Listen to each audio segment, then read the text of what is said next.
fa in tibna lakum an syai'in minhu nafsan fakuluhu hani'an mari'a.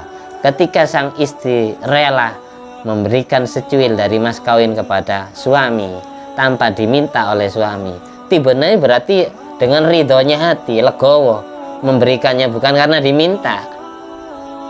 Karena meminta mas kawin itu makruh. Suami minta uang kepada istrinya itu ya makruh. Padahal kalau sudah disepakati bersama, hasil kerja bareng, yang jadi banknya istri, beda kalau gitu. Nggak, misal kalau sudah diberikan kepada istri, diminta lagi, itu makruh hukumnya. Meskipun istri dalam naungan suami. Ketika si istri rela memberikan secuil dari mas kawin kepada suami, fakuluhu, ini hitopnya kepada laki-laki loh, Allah berfirman, makanlah mas kawin itu hani'an mari'a. Hani'an itu dengan nikmat, dengan enak, mari'a yang bagus akibatnya, maksudnya yang barokah.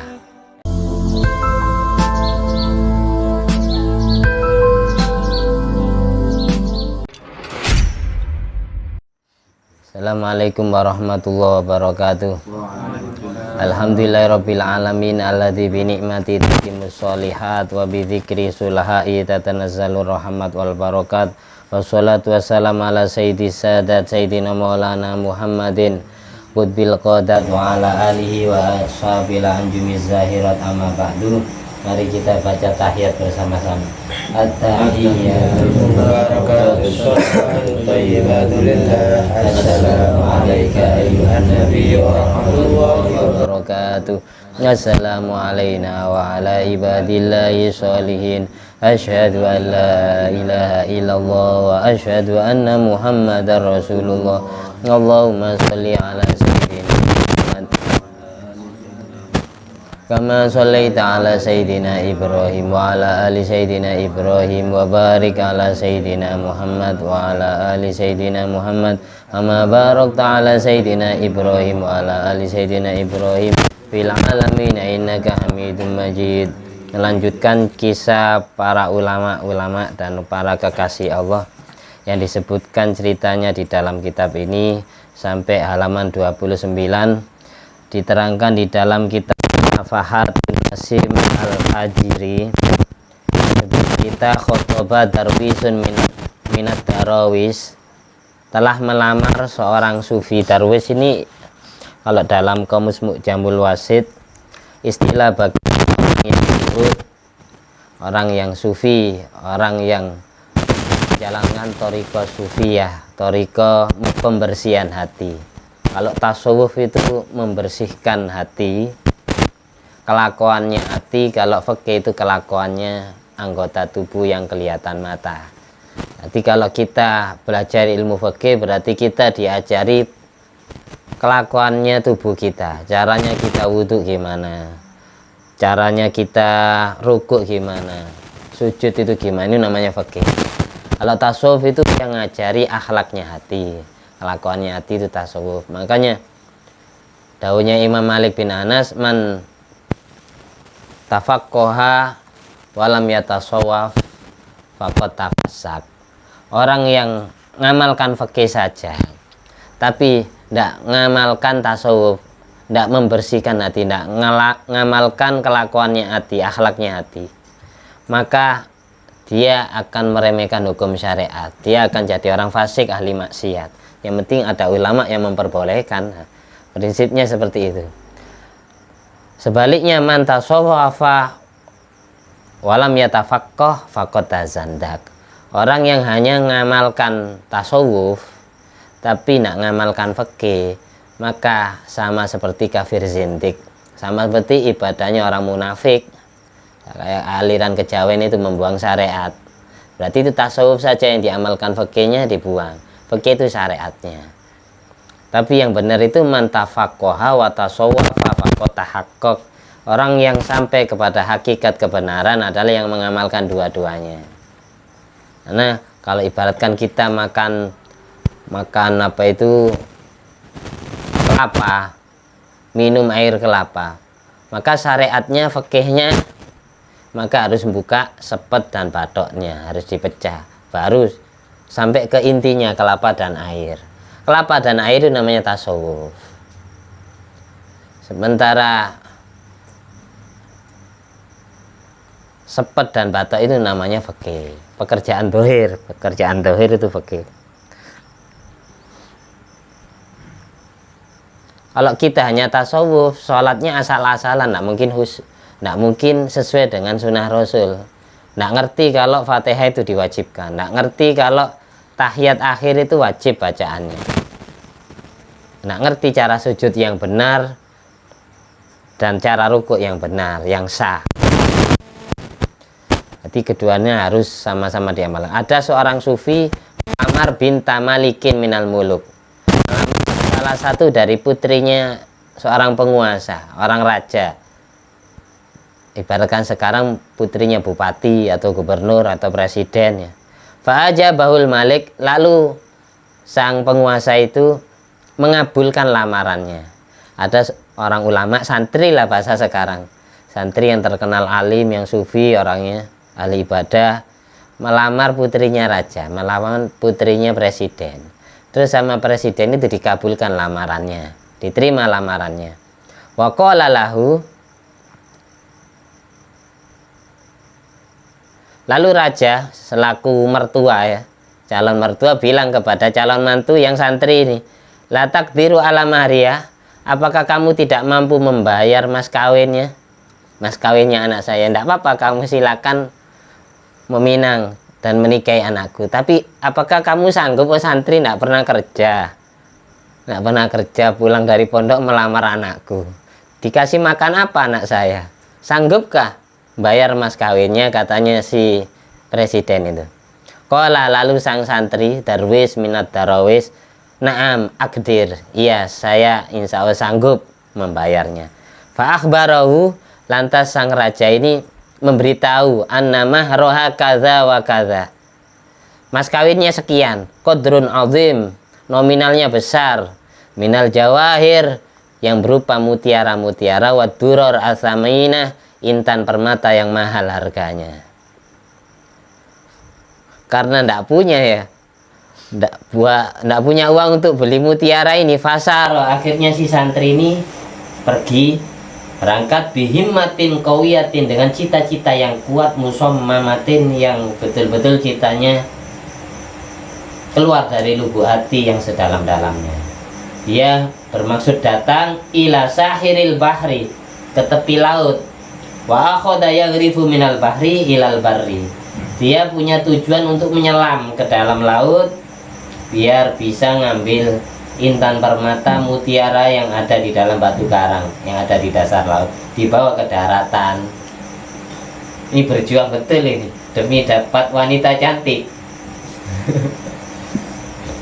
Kan suaminya kiri, tidak punya apa-apa, melamar anaknya pejabat, orang konglomerat kaya raya.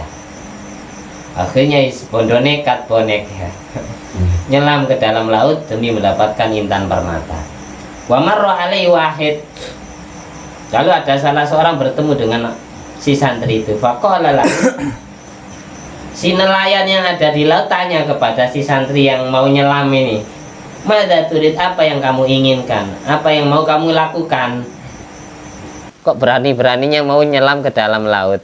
Faqala, lalu sang santri ini jawab, uridu an agrikal bahro, an arifal bahro, aku punya keinginan ingin menyelam.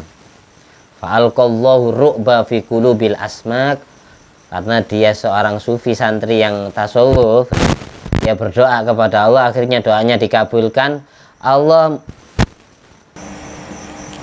membikin ru'ba, takut di dalam hatinya semua ikan yang ada di dasar laut. Jadi ikan-ikan hiu, paus itu tidak ada yang berani sungkan ketika ada manusia nyelam. Semua ikan takut, segan, dia wibawa. Ikan semuanya sungkan. Akhirnya dipersilakan, tidak ada yang berani memakan. Faqadzafat lahu qadron adziman minad duror wal jawahir. Si santri ini dibantu oleh ikan-ikan paus, ikan-ikan hiu itu untuk mengambil mutiara, intan permata dengan kadar yang sangat besar. Jadi diambilkan ikan. Ini santrinya enggak kaleng-kaleng, ini beneran santri. Tapi ikan sungkan itu. Fa'akhoda ma'arada minhu. Akhirnya dia berhasil mengambil intan permata yang dia inginkan. Wasara ilal malik, lalu dia pergi nemui mertuanya. Faqabilahu minhu, dan lamarannya diterima. Wa zawwajahu binatahu, dan kemudian dinikahkan dengan putrinya raja itu. Wa hadza kullu nalahu bi uluwil himma wa quwwatiha. Ini semua dilakukan oleh santri itu karena cita-citanya tinggi dan kekuatan semangat hatinya. Wahimamur rijal tahuddul jibal. Cita-cita seorang pria itu dapat merobohkan gunung. Ini maksud cerita ini akhirnya menjelaskan orang itu kalau semangatnya 100% ya dapatnya 100%. Jadi ucapannya, keinginan hatinya dan niatannya serta usahanya cocok, sama-sama 100 ya dapatnya 100. Tapi kalau hanya niatan, hanya cita-cita tapi usaha niatannya 100%, ingin jadi orang kaya tapi tidak kerja, usahanya 10% atau 5%, dia dapatnya 5 besar 10%. Hanya mengandai-andai, kayak orang apa itu, imajinasi, ilusi belaka bahasa sekarang.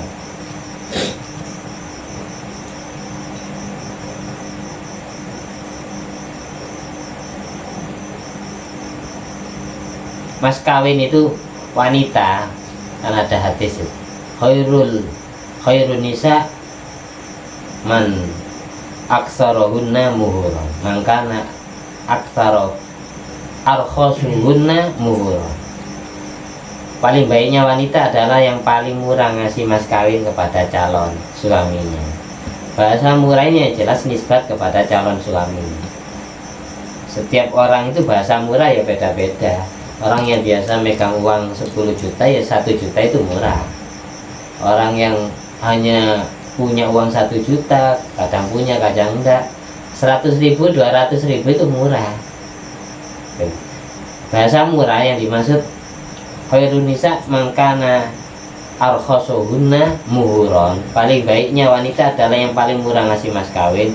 Itu bukan berarti mas kawin itu harus murah, harus nominalnya sedikit, harus dibandingkan hadis Qur'annya.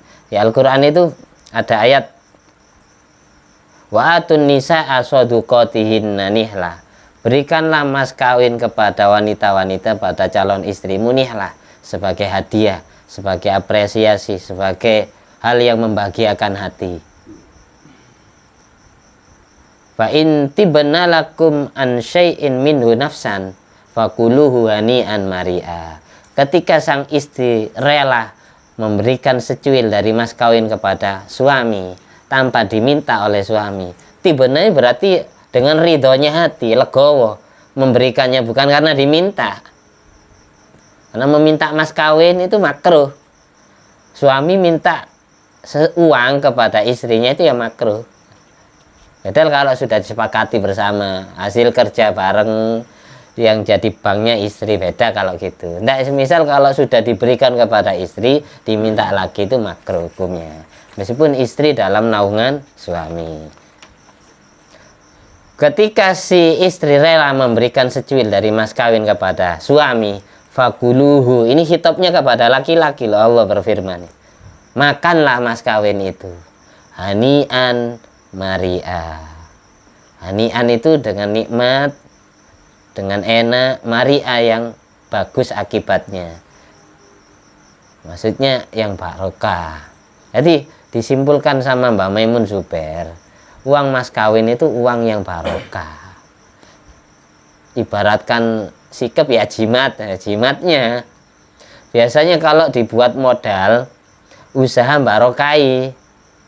Ya, semisal uang mas kawinnya 1 juta, yang 100.000 dibuat campuran modal usaha.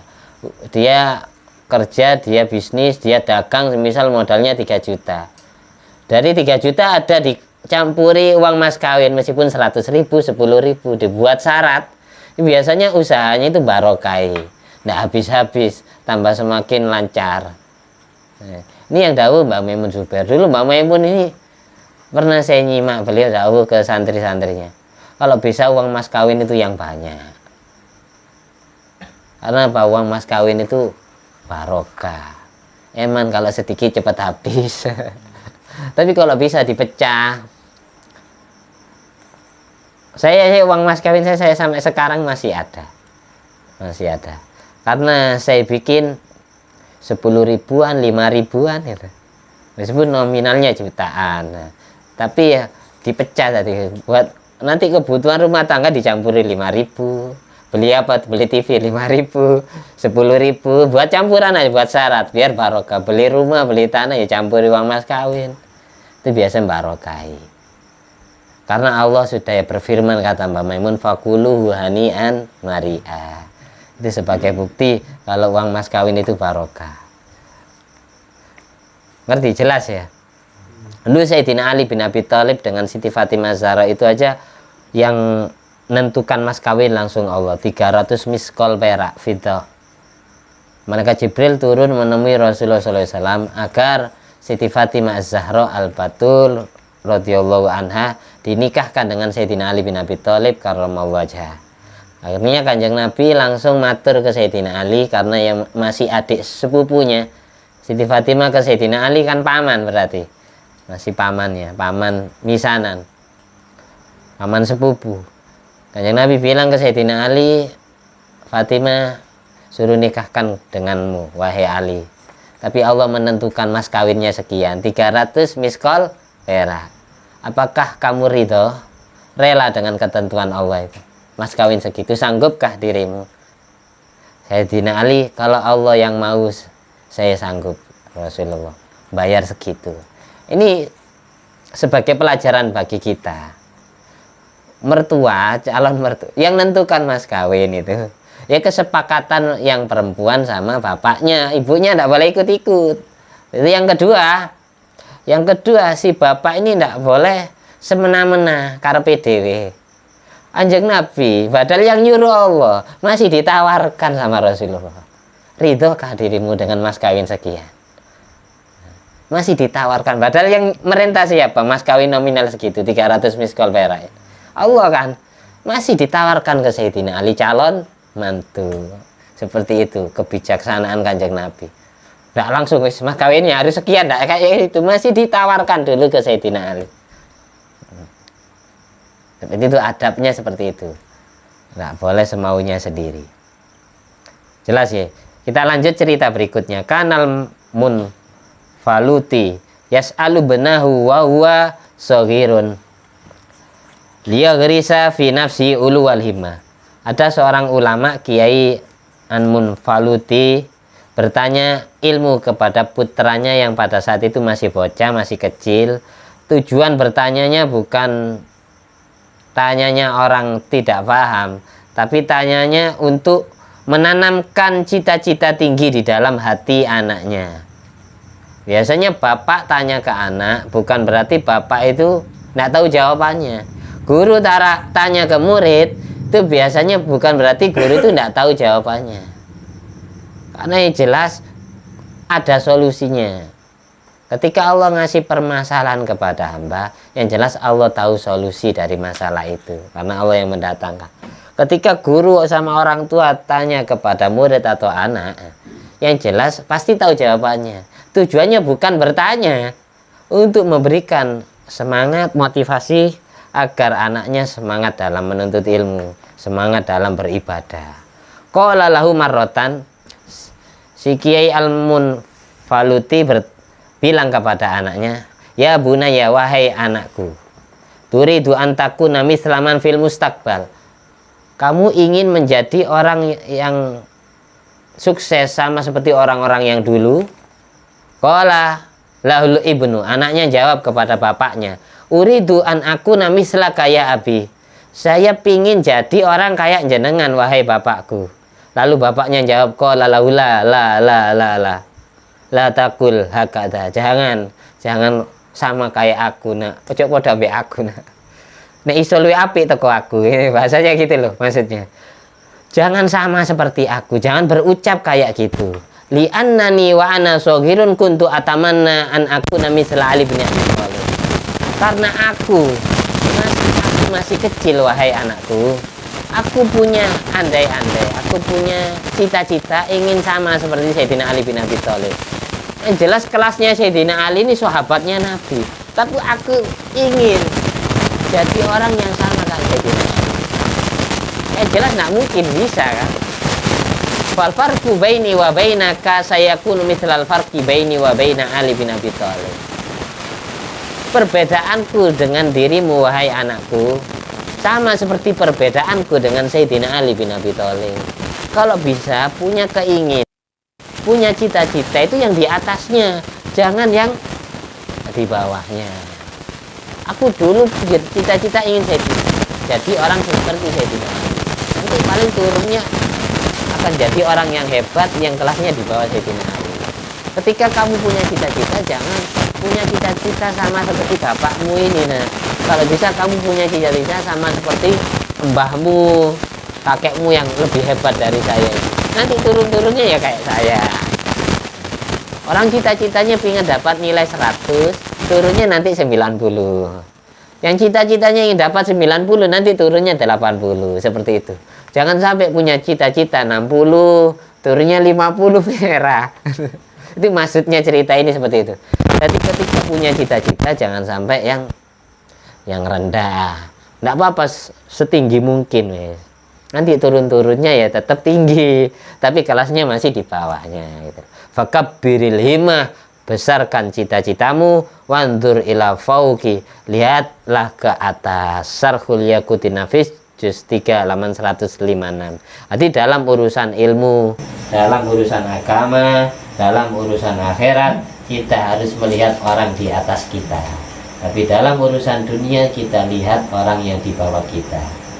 Undur man dunakum wala tandur man fauqakum. Bahwa ajadaru alla tazdadiru nikmatullah alaikum. Lihatlah orang yang di bawah kamu, jangan lihat orang yang di atasmu. Karena hal itu menyebabkan kau gampang meremehkan nikmatnya Allah.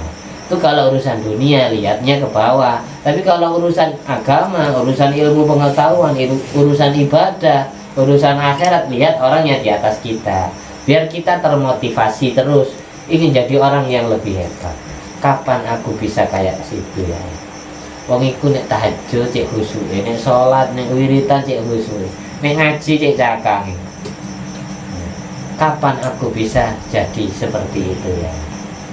Jadi kalau lihat urusan agama, wandur ila fauq, lihatlah orang yang ada di atasmu. Kalau kita lihat orang yang di bawah kita, akhirnya kita gampang mempunyai sifat sombong, merasa dirinya paling baik. Maka kali cari teman itu kalau bisa jangan yang kelasnya sama kayak kita. Karena apa? Hal itu menyebabkan kita gampang merasa diri kita, hati kita lebih soleh. Hanya di Hikam pernah saya sampaikan. Di kitab Hikam itu ada kata-kata Ibnu Athaillah Sakandari rahimahullah ta'ala. Rubbama kunta musian. Kadang kamu aslinya orang jelek, orang ahli maksiat. Meskipun kamu juga pernah ibadah kepada Allah. Fa'arokal ihsan, lalu kamu merasa ihsan, merasa baik, merasa soleh, merasa lebih alim. Suhbatuka man huwa aswa'u halan minka, gara-gara kamu sering berkumpul, berteman dengan orang yang kelasnya di bawah kamu. Dalam urusan ibadah, dalam urusan ilmu pengetahuan, dalam urusan kesolehan. Nah, itu bahayanya situ. Kalau teman-teman yang kita kumpuli, ini kalau dinilai, saya lihat teman-teman saya semisal, oh mending saya lah, mending saya lah. Saya ibadah bukan hanya sholat fardu saja, saya masih qobliyah ba'diyah, saya masih sholat duha, sholat tahajud, sholat witir, itu ibadah cuma sholat fardu. Berarti saya orang yang paling soleh dari mereka, paling hebat. Ini penyebabnya gitu, gara-gara teman yang dikumpuli orang-orang yang kelasnya di bawah kita. Nah, ketika hati kita suatu saat mempunyai perasaan seperti itu, segeralah kita obati. Cara ngobatinya gimana? Cari orang yang lebih hebat dari kita dalam urusan agama, yang ibadahnya lebih banyak, lebih semangat dari kita. Saya baca Al-Qur'annya 1 juz setiap hari. Kalau orang itu bisa khatam 1 minggu sekali, kapan aku bisa seperti itu. Tapi jangan mengandai-andai saja. Iringi dengan doa kepada Allah. Ya Allah, bantulah saya agar saya bisa meniru ibadahnya orang itu. Tanpa bantuanmu, saya tidak akan bisa mencapai makom derajat itu. Itu makanya ada doa yang dianjurkan, bahkan disunatkan sehabis sholat fardu. Sunat doa ini Kanjeng Nabi tidak pernah meninggalkan. Allahumma a'inna ala zikrika wa syukrika wa husni ibadatik. Setiap selesai sholat fardu, jangan lupa doa ini. Seterburu-buru apapun diri kita, mau punya kesibukan, habis salam ya jangan lupa doa. Doa dulu, jangan langsung cabut. Minimal istighfar, habis istighfar ya langsung doa. Ketika kita terburu-buru, ada tamu, ada apa, ada kebutuhan mendadak, ya Allah, bantulah aku agar aku sering zikir kepadamu, agar aku sering syukur kepada jenengan, agar aku bisa menjalankan ibadah yang terbaik menurutmu, bukan terbaik menurut saya sendiri. Allahumma a'inna ala zikrika wa syukrika wa husni ibadatik. Ayo bersama-sama. Allahumma a'inna ala zikrika wa syukrika wa husni ibadatik. Allahumma a'inna ala zikrika wa syukrika wa husni ibadatik. Allahumma a'inna ala zikrika wa syukrika wa husni ibadatik. Ini cocok dengan doanya Rasulullah SAW sehabis baca Al-Quran. Kanjeng Nabi habis baca Al-Quran itu doanya, Allahumma ahsin akibatana fil umur kulliha wa ajirna min khizyid dunya wa adzabil akhirah. Ya Allah, jadikanlah semua urusanku husnul khotimah. Selamatkan aku dari kehinaan dunia dan hina di akhirat. Wa maksim lana min khasyatik ma tahulu bi bainana wa baina maksiatik. Ya Allah, berilah aku rizki takwa, rizki takut yang ada di dalam hati, yang bisa membentengi aku dengan maksiat kepadamu. Ma tahulu bi bainana wa baina maksiatik. Wa min ta'atik ma tuballighuna bi jannatak. Ya Allah, berilah aku rizki taat, berilah aku rizki ibadah yang bisa membantuku untuk sampai ke surgamu. Wa minal yakin ma tuhawwinu bihi alaina masaibat dunya. Ya Allah, berilah hatiku rizki yakin sehingga aku selalu menganggap sepele, remeh ujian cobaan dunia, tidak dianggap berat. Wa minal yakin ma tuhawwinu bihi alaina masaibat dunya wa matti'na bi asma'ina wa absarina wa quwwatina ma ahyaitana. Ya Allah, berilah aku kenikmatan penglihatan mata, pendengaran telinga, dan kekuatan jasmani rohani seumur hidupku. Sampai tua pun aku tetap sehat bugar, panjang umur dan sehat walafiat. Wa matti'na bi asma'ina wa absarina wa quwwatina ma ahyaitana waj'alhul waritha minna. Jadikan semua itu warisan berharga bagiku. Waj'alhul waritha minna wala taj'al sa'rana ala man zalamana. Jangan kau bikin kemenangan orang-orang yang zalim kepadaku. Wansurna ala man adana. Tolonglah aku agar bisa mengalahkan orang-orang yang memusuhiku, entah itu manusia, entah itu bangsa jin. Alaman adana wansurna alaman adana wala taj'al musibatana fi dinina. Ya Allah, jangan kau jadikan musibah menimpa agamaku. Contohnya musibah menimpa agama, ibadah yang sudah kita istiqomahkan kita tinggalkan, berarti agama kita kena musibah. Nabi berdoa kepada Allah agar Allah tidak menjadikan musibah menimpa agamanya. Wala taj'al musibatana fi dinina wala taj'alid dunya akbara hammina wala mablagha ilmina. Ya Allah, jangan kau jadikan urusan dunia termasuk akbara hammina, sesuatu yang paling besar, yang paling menyusahkan hati.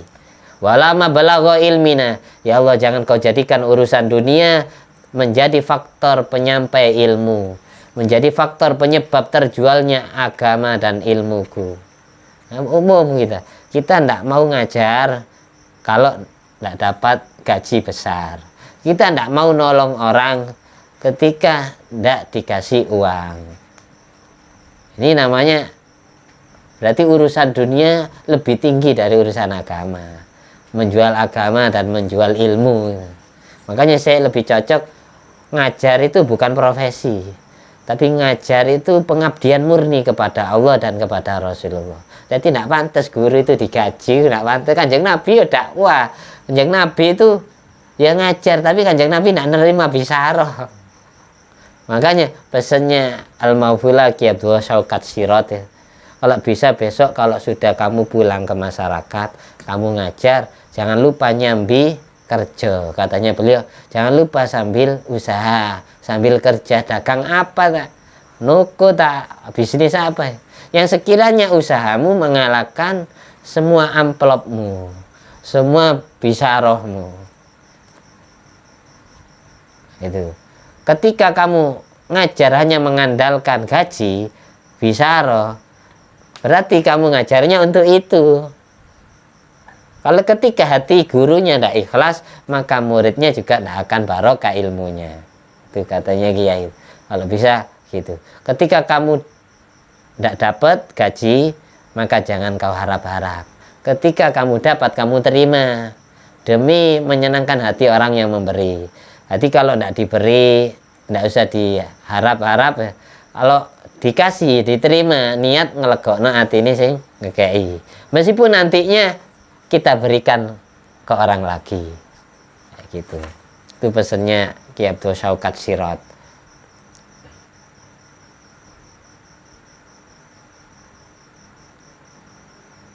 Masih lanjut? Jam berapa ini? Masih kuat ha? Terakhir cerita terakhir. Inda dzikri sholihin tatanazzalur rahmat wal barokat. Ketika cerita orang soleh kita ceritakan, maka rahmat kasih sayang Allah menyelimuti kita. Dosa-dosa, apa maksudnya rahmat itu apa? Maksudnya orang dapat rahmat Allah itu berarti dimanja sama Allah. Meskipun dosanya banyak, kalau Allah sayang ke kita ya tetap tidak akan disiksa. Itu namanya dapat rahmat.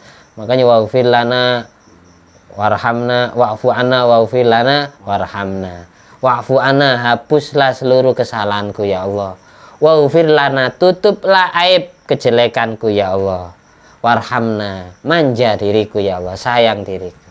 Orang tua ketika sayang kepada anak, ada anak yang tersayang, ada anak yang sering jengkelkan hati misalnya. Anak yang tersayang meskipun melakukan kesalahan tetap tidak akan bermasalah di hati orang tua yang sayang. Tapi ketika anak yang dibenci itu melakukan pelanggaran sedikit pun itu sudah nilainya besar.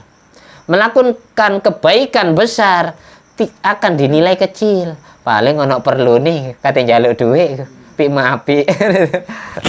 Itu ada guru kepada murid, ada murid yang bandel nakal, ada murid yang sering menyenangkan hati gurunya. Hanya ketika murid yang tersayang ini suatu saat tidak masuk sekolah karena ketiduran, paling tidak dihukum. Meskipun dihukum tidak berat, karena sayang. Allah pun kayak gitu kepada hambanya. Ketika kita semua dapat rahmat Allah, maka kita tidak akan disiksa oleh Allah. Anak tersayang, anak yang dimanja. Itu maksudnya. Doa wa'fu anna waghfir lana warhamna. Kadang orang ya salah paham. Jadi nggak usah mikiri dosanya wis. Kalau merasa bersalah ya istighfar, tobat, terus nambahi ibadah yang masih kurang. Yang kurang baik ya dilengkapi. Yang kurang ikhlas ya belajar ikhlas. Yang kurang sabar ya belajar sabar. Yang biasanya mengerjakan sesuatu karena terpaksa, ya belajar tidak berat hatinya ketika melakukan. Yang biasanya melakukan sesuatu karena ingin dipuji oleh makhluk Allah, ingin dapat nilai dari makhluk Allah, entah itu mertua, entah itu orang tua, entah itu dapat nilai dari istri, biar dianggap suami yang baik. Semua khusyuk sholatnya. Bojoku tambah cakang ibadah rek. Hamdan kok senyum dan.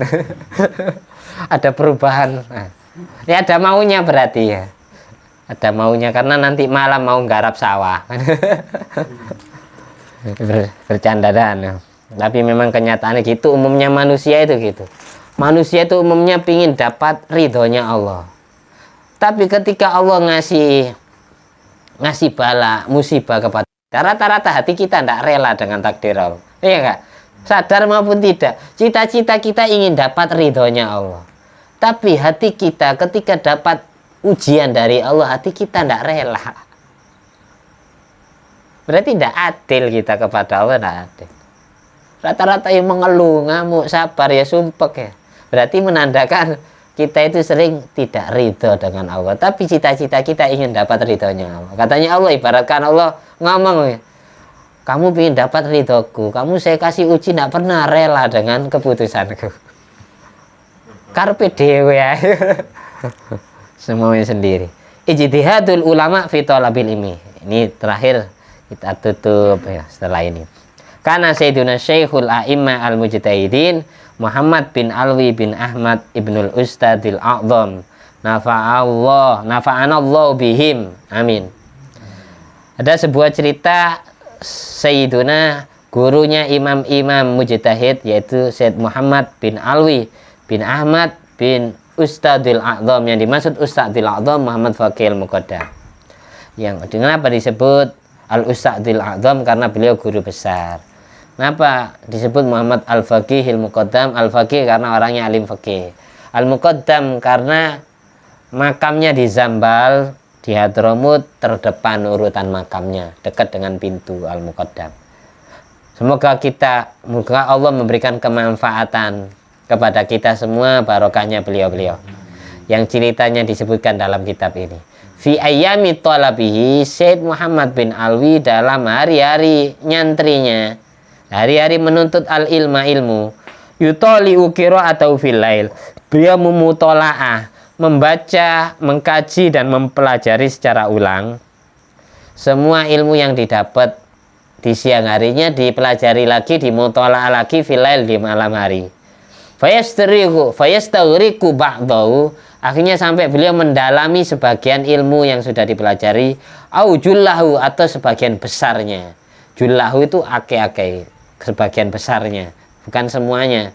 Makanya teliti orang yang bahasa Arab itu teliti. Ba'dahu berarti sebagian, kalau jullahu sebagian besar, berarti lebih banyak dari ba'dahu. Wa rubbama staghraqa laila kullah, bahkan beliau kadang mendalami ilmunya semalam suntup. Oh gini maksudnya, bukan ilmu ba'dahu, rujuknya ke lail, ke malam. Beliau ini kalau mutala ilmu, mempelajari ilmu, ngaji kitab-kitab itu dipelajari lagi, kadang sebagian kitab saja, kadang sebagian besarnya, kadang sampai kadang setengah malam, sebagian malam saja, kadang sebagian besar dari malam saja, kadang semalam suntuk belajar terus. Wahuki diceritakan annahu taraqqa alaihi bisyirat salasat asrota imamatan, sampai dari saking sering belajarnya di malam hari, sampai suatu saat damar, lampu yang dipakai mutola'ah penerang di malam hari bisa membakar 13 surban beliau. Inda mutola'atihi, ketika beliau mutola'ah, lisiddati istighraqihi fiha, karena beliau sangat semangatnya di dalam mempelajari ilmu. Jadi zaman dahulu kan orang mutola'ah itu bukan pakai lampu seperti ini, semacam lilin, damar cempluk gitu. Sampai damarnya yang dipakai sinau itu sampai jatuh mengena surbannya, sampai 13 surban jadi korban kebakaran, dibakar oleh lampu menerang. Itu dari saking semangatnya. Ini aslinya cerita ini ya, cerita orang semangat belajar. Lampu mati pun tetap ngaji. Bedakan sekarang ya, sekarang banyak lampu ya, jarang orang semangat datang ke tempat pengajian. Kalau dulu orang ngaji itu jauh-jauh kan. Padahal lampu masih belum ada, damar cempluk lilin, tapi semangat-semangat ngaji. Saya dulu pernah ngajar tahun 2006 di Madura. Ngajarnya jam 7 pagi. Ada 3 murid istiqomah talat. Telatnya ya enggak terlalu parah ya, kadang 5 menit, kadang 10 menit, kadang 15 menit. Setiap hari enggak pernah saya sampai 1 bulan lebih setiap hari telat ya. Akhirnya saya tanyai, kamu berangkat sekolahnya jam berapa dari rumah? Jam 6 pagi Ustaz, jam 6 pagi. Masuknya jam 7. Dia berangkat naik apa ke sini? Jalan kaki Ustaz. Oh, jalan kaki. Nggak bisa naik kendaraan. Nggak bisa kendaraan dinaiki ya. Memang tempatnya karena ngajar di pegunungan. Jungker walik dalen. Tandurannya sang-nyungsang. Akhirnya suatu saat saya penasaran. Saya ikut ke rumah anak itu, 3 anak. Saya diajak. Kapan-kapan boleh nggak saya ikut? Insya Allah kalau pas libur ya, hari Jumat ya. Boleh Ustaz, monggo. Dijemput sama anak itu. Dijemput di jalan kaki, bukan naik mobil, naik sepeda. Akhirnya saya ikut. Di situ saya menangis. Ternyata beneran nyampe ke rumahnya anak itu 1 jam. Itu jalannya bukan jalan tenang, bukan jalan santai, jalan lari. Jalannya cepat, 1 jam itu. Akhirnya karena membawa saya, akhirnya jadi 1,5 jam. Dari situ kemudian anak itu masuk sekolah, bandak ngaji sebagai tidak pernah saya marah yes. Itu semangat ngaji, tapi istiqomah alim. Bahkan setiap saya ngajar itu anak ini yang membacakan, yang memaknai, nanti saya nerangkan. Alim sudah pinter duluan, usianya lebih tua dari saya ya. Pada saat itu saya umur 17 tahun. Itu yang diajar sudah 21 tahun. Ada yang 25, 24 karena ngajar aliyah. Gurunya lulusan sanawiyah. Kayak gitu. Semangatnya orang nyari ilmu. Sekarang ya jadi kiai-kiai semua itu.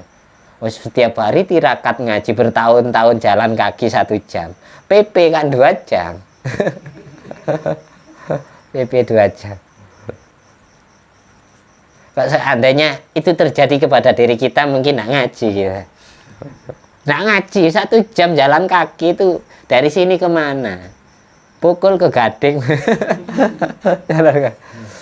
Itu bertahun-tahun. Jadi Alia 3 tahun, berarti 3 tahun dia jalan kaki tiap hari. Seperti itu, luar biasa. Ini tidak ada lampu, terus memang tidak ada air juga, Sempat saya nangis, bahkan kemudian saya didatangi kakak saya. Bahasa saya gini, "Lapo gelem tugas ngajar yang gini. Nah, anak banyu," katanya kakak saya. Tidak ada air. Tapi karena saya disuruh kiai. Sebelumnya bapak saya bilang, 3 bulan sebelum bapak saya meninggal, bapak saya bilang gitu. Ini sabar nak yo. Nigas niati taat kepada gurumu, membahagiakan hati gurumu. Terjang hadapi semua rintangan hidup. Besok dadi wong gede. Wong gede ku ujiannya yo gede. Kunci suksesmu ku sabar, terus taat nang guru, nang wong tuamu. 3,5 bulan bapak saya meninggal dunia. Sampai saya tidak tahu. Saya tahunya sudah batu nisan, sudah jadi kuburan. Dapat 2 hari baru pulang karena tidak ada sinyal. 2006 itu masih belum ada HP. HP itu kan masih Sony Ericsson, belum ada yang kamera. Belum ada yang kamera. Masih Sony Ericsson, Nokia, HP jadul. Itu kalau mau buat kopi, mau cewek, mau cebok ya, mau mandi, semuanya air hujan. Biasanya kalau musim hujan, semua orang kampung itu madai. 1 rumah itu 10 timba. Nanti hujan selesai dikumpulkan jadi 1. 10 timba, 15 timba itu nanti jadinya ya 5 timba. Jadinya 3 timba. Yang 1 timba dimasukkan ke dalam sumur penampungan untuk persediaan kemarau panjang. Yang 2 timba dipakai kebutuhan sendiri. Ada yang dapat 5 timba. Yang 3 masukkan ke dalam sumur. Sisanya dipakai sendiri. Setiap hari gitu. Mandi, masak, buat kopi, semuanya pakai air hujan. Hasilnya tidak kerasan. Tapi saya ingin tahu nikmatnya Allah ngasih rizki air kepada manusia. Ingin merasakan gimana susahnya orang yang kesepian air. Kapan meneh aku tak betakno setahun. Asli ndak kerasa. Mandi ya pengiritan, ndak bisa jebar-jebur. Itu dalam itu sudah amber itu 2 kilan amber wis ya, jeding. Sudah banyak itu ya. Nanti dipakai pengiritan ya. 1 canting itu buat 1 sabun. Nanti buat nyiram itu 2 canting. Pengiritan air. Nanti 1 canting ini bisa jadi 1 wudhu. Nanti kalau terlalu boros, wudhunya ikut sunnah Rasul yang sebenar-benarnya, nanti tidak bisa wudhu. Saya nangisnya gitu, nangis di samping meratapi nasib sendiri, tapi saya juga nangis terharu. Orang itu kok kuat hidup di sini bertahun-tahun, mulai cilik sampai sepuh. Kayak kalah jauh dengan tirakat. Mereka tiap hari tirakat air. Nah, itu. Makanya ketika kita lagi dalam lapang, dalam urusan apa saja, kita cari orang yang lebih sengsara dari kita. Biar kita gampang mensyukuri nikmatnya Allah dan bermanfaat. Amin. Setelah ini kita isi pertanyaan, wis. Nggak usah akeh-akeh ngaji. Alhamdulillah alladzi at'amani hadzal ilma wa razaqanihi min ghairi haulin minni wala quwwatin. Allahumma sholli ala sayyidina Muhammad wa ala ali sayyidina Muhammad. Bifadli subhana rabbika rabbil izzati amma yasifun wa salamun alal mursalin walhamdulillahi rabbil alamin. Bifadli subhanakallahumma wa bihamdika asyhadu an la ilaha illa anta astaghfiruka wa atubu ilaik. Assalamualaikum warahmatullahi wabarakatuh.